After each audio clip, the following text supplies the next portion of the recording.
All right, getting the air cleaner off. That air filter. Yeah, we'll just get him one. Lights. Light. Hallelujah. Go ahead and pull that air cleaner off, sir. It's definitely a little dirty inside. Not that one, the one below it. What?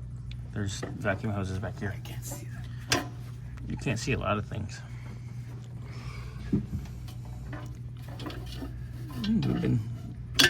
That's interesting. There's a PCV here that has 2 ports on it, and that port's wide open. All right, well, that carb has been remanned at some point. It's a Rochester 2 jet, but now it's soaking wet, so it's been leaking a little fuel, but it does run really nice. Let me go look. Here.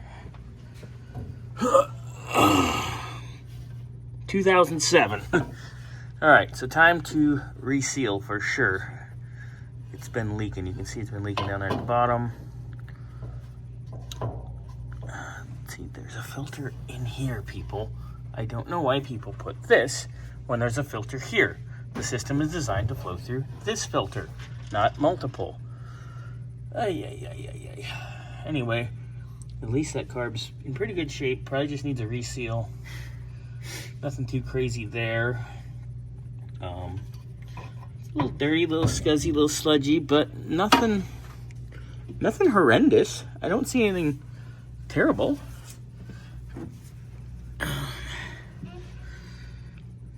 Ooh, there's some serious rusty on these arms, and even on these upper controller mounts on the frame, but don't know where this car originally came from. But other than that, nothing too terrible up here on the top side. So let's get the top side buttoned up, and then we'll lift this baby up and go from there. And then we'll give us a little, once we're done with everything underneath, we'll do a little on the bottom, and then we'll check out the interior. Fun?